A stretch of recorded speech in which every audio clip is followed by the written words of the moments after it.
ka zaure da wura ka tina gidan dalla jirin nan da kai da nikin kano ka abaya dawo bauchi da zata hannu hawa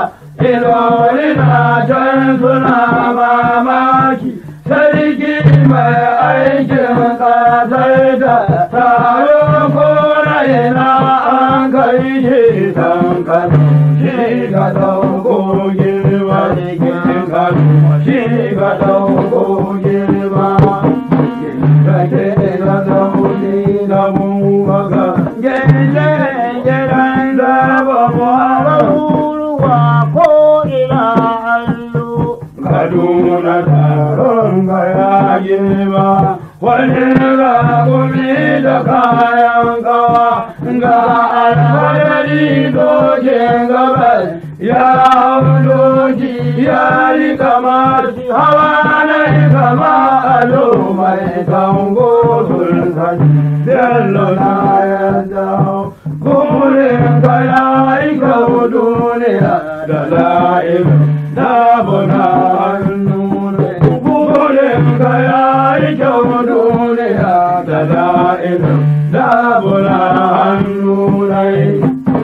sake da nauyi da bubaka ginshigen gidan da Muhammad zawatin Kano ka'ida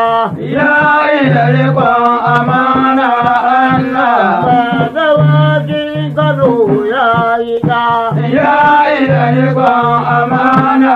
Allah ya tsara aikin sarki daidai kwana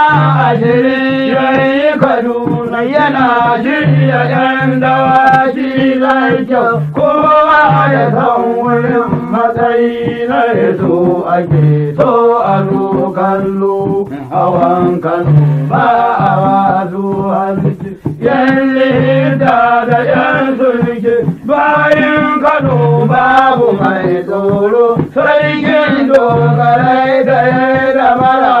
jira ya kai ko a ta da jihadi ko da kulli da tagaro kato don kan ba a kai wargi mutum suka ci shi danye zafi ba ka ci zabu baka yanke gidan labo muhammadi da ke da dauki zabu baka gidan labo muhammadi da ke da dauki zabu baka gidan labo muhammadi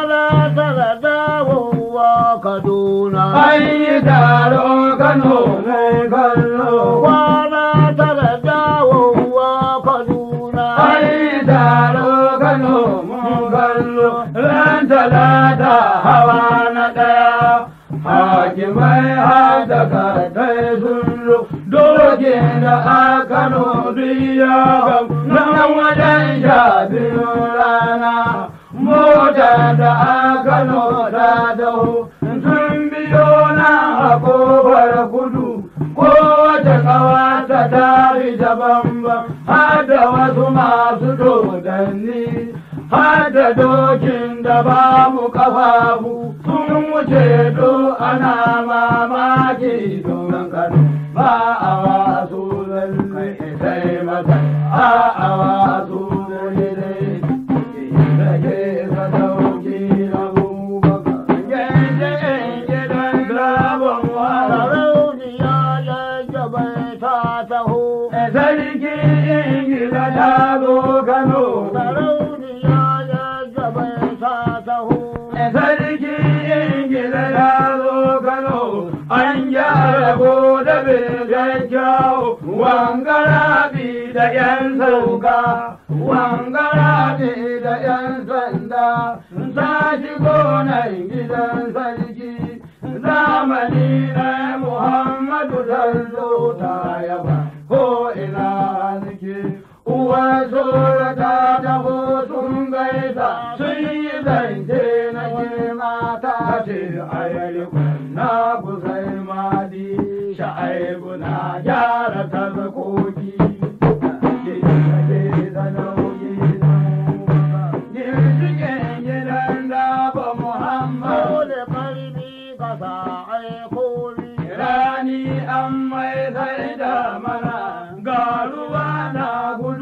bisa ga ƙasa ga shirke-shirke can cikin gida. Baturiya gwamna shi ya ce mata ga Kano Ingilan 'yan Hausa nan akan saka kayan yamki don bayan da kiɗa.